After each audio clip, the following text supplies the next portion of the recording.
गुरुओं की जनक शिव को इस पावन वसुंधरा पर उतारकर आम आवाम के जीवन में सौभाग्य प्रदान करने वाले गुरुवत वरेण्य गुरुभ्राता साहब श्री हरिंद्रानंद भाऊ, उनके संग पूजनीय दीदी लमानंद की पवित्र पावन चरणों में जन जन्मांतर पल प्रतिपल हर सांस की कोटि कोटि नमन अर्पित करता हूँ।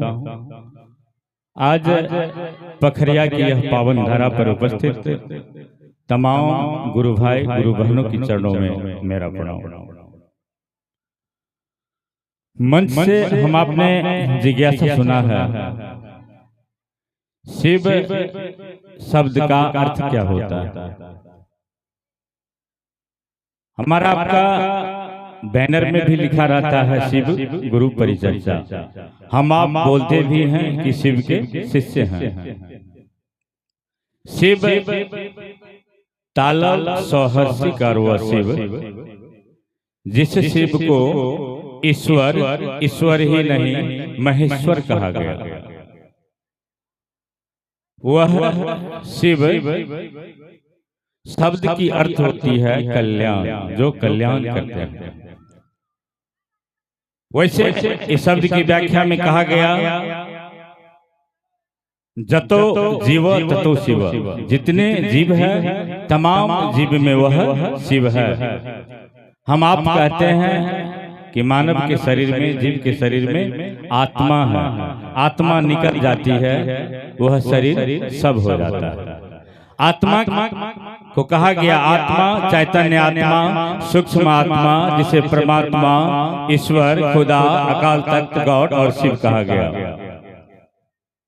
वह शिव तालब सौ हर्षिकार वह शिव। जब तालब सौ से हर्ष को निकाल दीजिए, हर्ष ही निकल जाती है तो क्या हो जाता है सब। जब किसी शरीर से आत्मा निकल जाती है तो क्या बोलते हैं कि अब सब हो गया। चाहे वह राजा हो या रंग हो, चाहे वह साधु संत सन्यासी तपस्वी जो भी हो, कहते हैं अब इनको संस्कार किया जाए। ले चलिए, ठीक। वह शिव के बारे में कहा जाता है कि वह शिव गुरु का भी कार्य करते हैं। महादेव का 1008 नाम है, जिसमें अभी हमारे आपके बीच महेश भैया गुरु स्वरूप से बहुत सारी बात कह के गए हैं। वो शिव 1008 रूपों में 3 नाम कहा गया, याद रखिएगा। दक्षिणामूर्ति, सदाशिव और पंचानंद स्वरूप। यह स्वरूप में शिव क्या करते हैं, शिवत्व को दान देते हैं। कहते हैं गुरु वंदना में कि जगत गुरु नमस्तुभ्यं शिवाय, शिवदाय च योगी नाम च योगेंद्र, गुरु नाम गुरुवे नमः। कहते हैं जगत गुरु नमस्तुभ्यं, हे जगत के गुरु। शिव को जगत गुरु कहा गया है।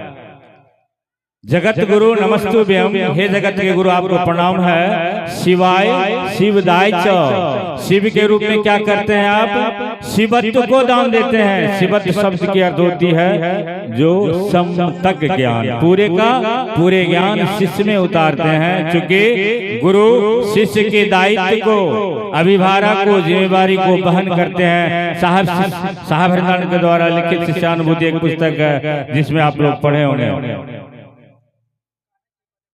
वह शिष्य के बारे में कहा गया, शिष्य जो सस धातु से बना है, संस्कृत की सस धातु से शिष्य बना गया। अंग्रेजी में डिसाइपुल कहते हैं, जो डिसिप्लिन से डिसाइपुल बना है।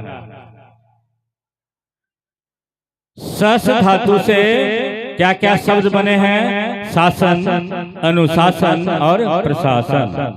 शिष्य वही जो गुरु के आदेश में खड़े हो, वह शिष्य होगा।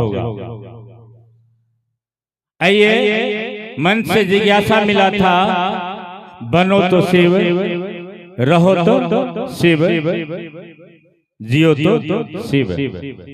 बहुत ही बड़ी सौभाग्य की बात है भैया दीदी। हम आप बहुत भाग्यशाली हैं, बड़े भाग से मानव जन पावा। देवी देवता लोग भी लालायित रहते हैं, यह सौभाग्य उनके जीवन में नहीं मिलता।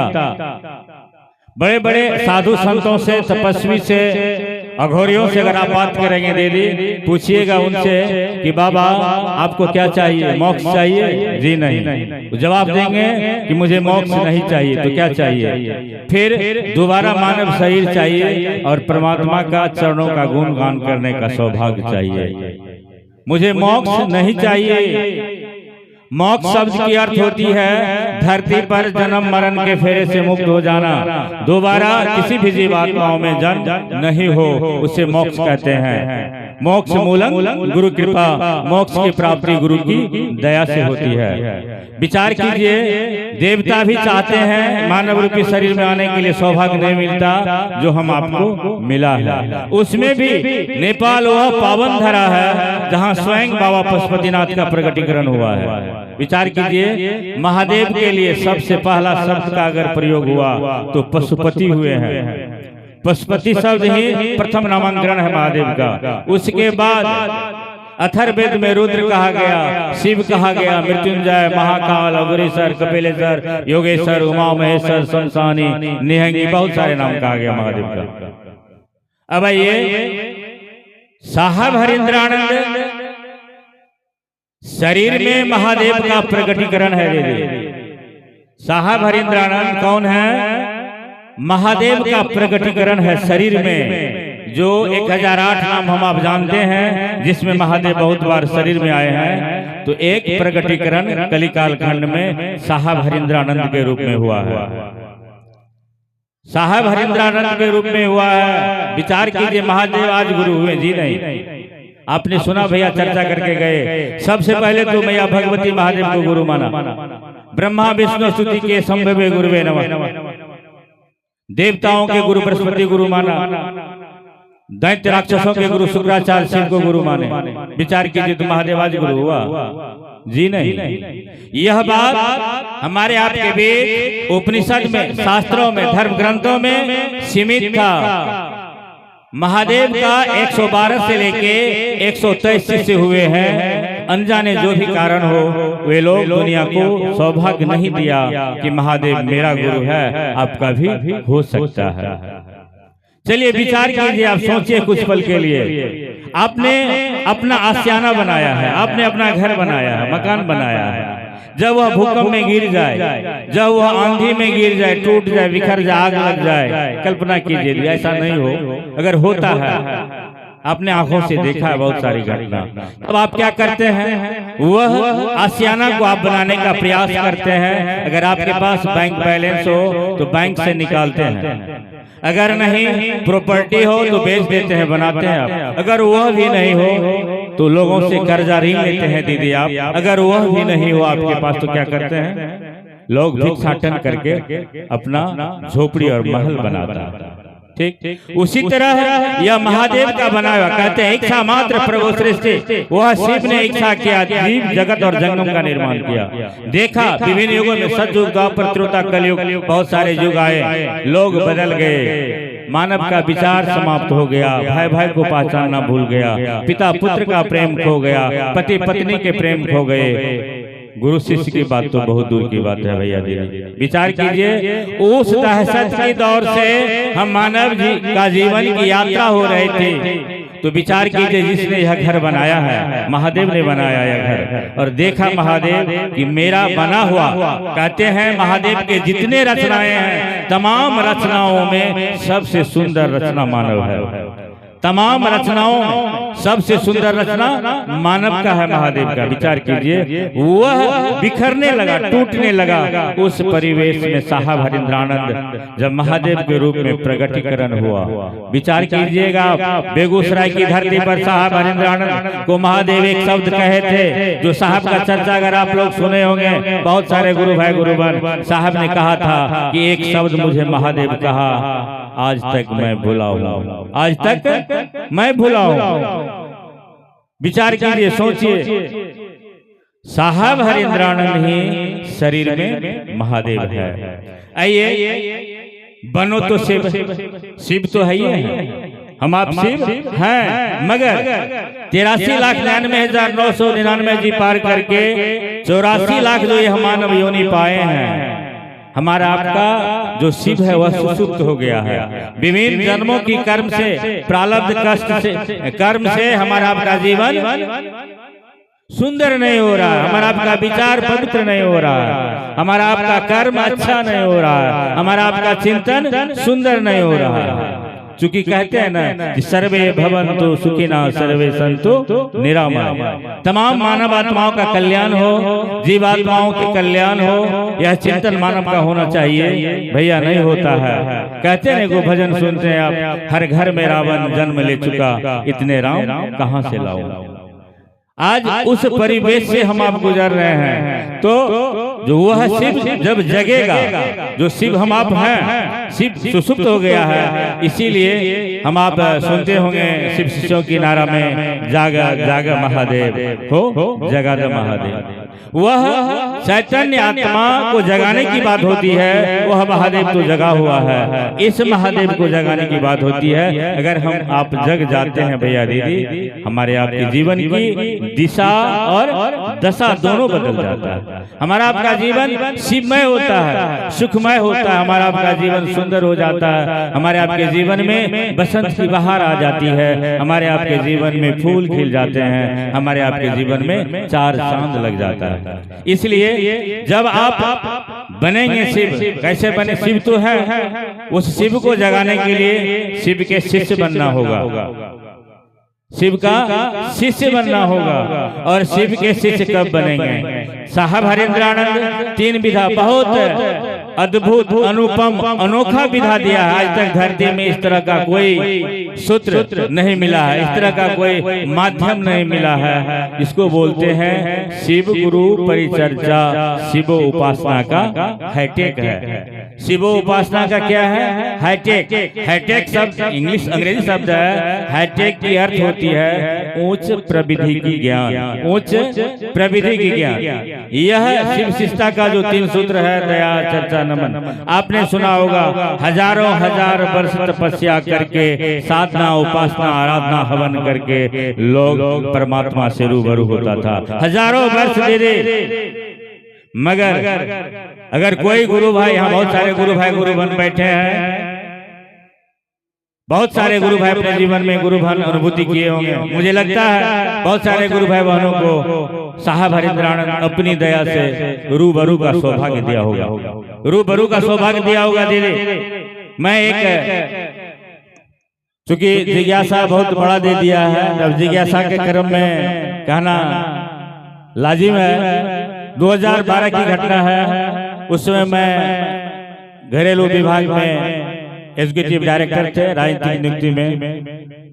मेरा मन, मैं काठमांडू में था, मेरा मन कहा तुम यहाँ से भागो, चलो रांची। मेरा मन कह रहा है भागो तुम रांची चलो। हम वहां से चल दिए। चलने के बाद राजविराज आए, हमारे अशोक भैया, दिनेश जी सब हैं। इन लोगों को कहें हम चलिए, ये लोग भी तैयार हुए। हम लोग रांची गए। रांची जाने के बाद जिस दिन हम लोग पहुंचते हैं रांची, उस दिन अंतिम कार्यक्रम था विश्व शिव शिष्य परिवार का। 3 दिन लगातार कार्यक्रम चल रहा था, समगोष्ठी। जो अंतिम पड़ाव के दिन हम लोग पहुंचे, कुछ गुरु भाई लोग काठमांडू के भी थे। जाने के बाद बंगला स्कूल में सौभाग्य मिला साहब का अमृत वचन सुनने के लिए, और कार्यक्रम समाप्त हुई। मन में चाहत आया चलिए साहब के सानिध्य में, उनके चरण में बैठने का सौभाग्य मिले, कुछ जिज्ञासा साहब से सुनेंगे। गए साहब के निवास पर, तो साहब के निवास पर घूमे फिरे, तो साहब का बॉडीगार्ड सब था वहां पर। कहते हैं महादेव का गण सब जो होते हैं बड़े बदमाश होता है भैया देव। वो कहते थे कि आप लोग तो अभी चर्चा सुने हैं, आप लोग जाइए ट्रेन पकड़िए भागिए। मतलब ऐसे फटकारते थे कि नहीं कर सकते हैं दीदी। तो बगल बाहर निकल के झूठों से घूम फिर रहे हैं। उसी क्रम में हमने प्रोफेसर साहब रामेश्वर मंडल को मैंने फोन लगाया, वो भी ट्रेन पे चढ़ के आ रहे थे रांची। उसी समय में हम उत्तर दिशा की ओर घूम के फोन लगा रहे थे। पीछे से साहब हरिंद्रानंद बाबू का उस समय में पीए था निकू भैया, उनका साहब के भागिन थे वो। तो हमें एक गुरु भाई प्रभाकर जी कहे कि भैया निकू जी जा रहे हैं, थोड़ा आगे बढ़ गए। हमने निकू भैया प्रणाम प्रणाम। कहाँ विजय जी मैंने आपको देखा है, वहीं रुकी रही है। तो मन में ध्यान लगाए साहब के चरण में, कहा हमने साहब बड़ी आस लगा के आए हैं आपके चरणों का दर्शन करने के लिए, आपका अमृत वचन सुनने के लिए। ध्यान खुलता है, सुनते हैं, गुरु भाई गुरु बहनों को साहब बुला रहे हैं। वहां गए, बैठे, शाम का समय था। बहुत सारे गुरु भाई गुरु बहन थे वहां। ऐसे गुरु भाई गुरु बहन लोग थे भैया दीदी जिनका शिव शिष्यता में यात्रा 18 बरस 19 बरस 22 बरस हो गया था। सबसे कम यात्रा मेरा ही था उसमें। मैंने 2003 में महादेव को गुरु माना था दिसंबर, और यह 2012 की घटना है। तो आप विचार कीजिए कितना बरस हुआ होगा। 9 बरस का मेरा यात्रा था शिव शिष्यता में। और जब वहां बैठे तो साहब बोले, उस समय में देवाशीष भैया समाधि ले लिए हैं। आपने देखा होगा बहुत सारे गुरु बहन देवाशीष भैया को आपने देखा होगा। इंजीनियर साहब प्रमोद भैया जो दिल्ली से थे वो भी समाधि ले लिए, शरीर त्याग दिए हैं। साहब कहे मेरा संकल्प था 2012 हिंदुस्तान की धरती शिवमय हो जाए, ऐसा नहीं हुआ। देवाशीष भैया कहते हैं साहब गुरु की दया और आपके आशीर्वाद से गुरु की चर्चा, महोत्सव, समगोष्ठी हो रही है। साहब पूछते हैं प्रोफेसर साहब सॉरी क्या करते हैं इंजीनियर साहब प्रमोद भैया से, हाँ प्रमोद जी बोलिए देवाशीष जी जो कह रहे हैं। तो प्रमोद भैया कहते हैं साहब शब्दों में नजर आता है, दिखाई नहीं देता। फिर देवाशीष भैया बोलते हैं कि साहब मेरा मन समझा है, शिव शिष्यता में पत्ता हिलेंगे तो आपके आदेश से हिल सकता है, नहीं तो नहीं हिल पाएगा। फिर साहब कहते हैं अंदर बात कुछ और है, बाहर कुछ और बोलते हो। देवाशीष भैया रुद्राक्ष का कंगन पकड़ के कहते हैं मेरे मन में कोई चाहत नहीं है। साहब कहते हैं चलो बहुत दिन हो गया महादेव से बात नहीं किया हुआ, आज मैं महादेव से बात करता हूँ। दीदी विचार कीजिएगा शब्द पर। तत्क्षण साहब ध्यान मग्न हुए और मैं साहब के चरणों में ध्यान लगाया। दीदी ध्यान लगाने के बाद जो मेरे जीवन का दृश्य और अनुभूति हुआ था, कहते हैं गुरु शिष्य को अपनी दया से शिष्य के हृदय में परमात्मा के प्रति का प्रेम के आवेग को जगा देता है, और गुरु परब्रह्म और शिष्य को एक में एक कर देता है, जोड़ देता है। वह दिन जब मैं दृश्य देखा दीदी, जो साहब बैठे हुए थे वहां साहब नहीं बैठे हैं। बाबा अमरनाथ का जो स्वरूप ज्योतिर्लिंग देखे होंगे आप लोग, सफेद कलर का ज्योतिर्लिंग, बाबा अमरनाथ के रूप में वहां देखते हैं कि शिव का ज्योतिर्लिंग प्रकट है। यह दृश्य बहुत देर तक रहा। साहब जब बोले हाँ देवाशीष जी आपके सामने महादेव प्रकट हो जाता है, महादेव से क्या मांगते हैं, तब मेरा आंख खुला और मैं देखने लगा। तो देवाशीष भैया बोलते हैं कि साहब मैं अपने गुरु से यही दया की याचना चाहता हूं कि हमारे साहब का जो संकल्प है जन जन का गुरु शिव हो जाए, मैं यही चाहता हूं। उसी कड़ी में साहब बोले थे कि अंदर बात कुछ और है, बाहर कुछ और बोलते हो। एवं प्रकार से दीदी 11 या 12 आदमी को पूछे हैं साहब यह जिज्ञासा। अंतिम में पूछे हाँ विजय जी नेपाल से, आपके सामने महादेव प्रकट हो जाता है, महादेव से क्या मांगते हो। दीदी पसीना इतना गया मेरे शरीर से, हिम्मत नहीं हो रहा था खड़ा होने का, फिर भी दया मांग कर खड़ा हुए और मैंने कहा कि नेपाल शिव परिवार की ओर से और सप्तरी शिव परिवार की ओर से मैं महादेव का चेला आपके चरणों में हर सांस का कोटि कोटि नमन करता हूं। और मैं कुछ बात रखने से पहले आपके चरणों में क्षमा की याचना चाहूंगा, क्षमा हो तो मैं बोलूं। कल के ठीक है बोलो, क्या तुम बोलना चाहते हो। मैंने कहा न तो मुझे न तो मुझे महादेव कहा तू मेरा शिष्य बन जाओ, और न मैंने महादेव को कहा कि आप मेरे गुरु बन जाइए। आपका अमृत वचन सुनने का सौभाग्य मिला, तत्क्षण मेरा मन समझा कि मेरे जीवन का एकमात्र विकल्प है शिव का शिष्य होना, और दूसरा कोई विकल्प नहीं है। तो मैं इसलिए आप लोगों से गुजारिश करने के लिए चाह रहा हूँ, बनो तो शिव, रहो तो शिव, जियो तो शिव, जाओ तो शिव। जब इस संसार को भी त्यागते हैं तो शिव बन के ही जाइए दीदी, चूंकि शिव शिष्य बनने के बाद जीवन में इतनी आनंद आती है आप कल्पना नहीं कर सकते हैं। जब जुटिएगा महादेव से तो धरती की चाहत, धरती की आकर्षण, चकाचौंध रोशनी सब बिखर जाती है, टूट जाती है। एक ही बात मन में रहेगा, जो स्लोगन नारा आपने सुना है, बनो तो शिव, रहो तो शिव, जियो तो शिव, और जाओ तो शिव। शिव बन के ही दुनिया जाना चाहिए। शिव के सिवा दूसरा कोई विकल्प रास्ता नहीं है। इसलिए हम आपसे निवेदन करेंगे, साहब ने जो 3 सूत्र 3 विधा दिया है, दया चर्चा नमन, वैसे कोई शिष्य बनेगा, कोई व्यक्ति अगर शिष्य बनेंगे, साहब भैया स्पष्ट कहा है, चर्चा करने से चर्चैया बन सकता है, भजन गाने से भजनिया हो सकता है, महादेव का चेला नहीं हो सकता। तो महादेव का चेला कैसे होंगे? गुरु की दया से ही हो सकता है भैया दीदी। और गुरु की दया तब होता है जब भिखारी भीख मांगने के लिए जाते हैं किसी के यहाँ, कैसे बोलते हैं, हे माता, हे पिता, हे बाबू, हे दीदी, भिक्षांग देहि। ठीक उसी तरह गुरु से कहना होगा, साहब से। साहब कहते अगर महादेव नहीं सुनता हो, मैंने सुना था सहार घाट के कार्यक्रम में, जीवन में पहली बार मैंने साहब दीदी का कार्यक्रम सुना था, मधुबनी की सहार घाट के कार्यक्रम में। उस समय में साहब मन से कहते कि जिसकी आवाज को महादेव नहीं सुनता हो, वह एक बार हरिन तक ईंट फेंक करके देखे,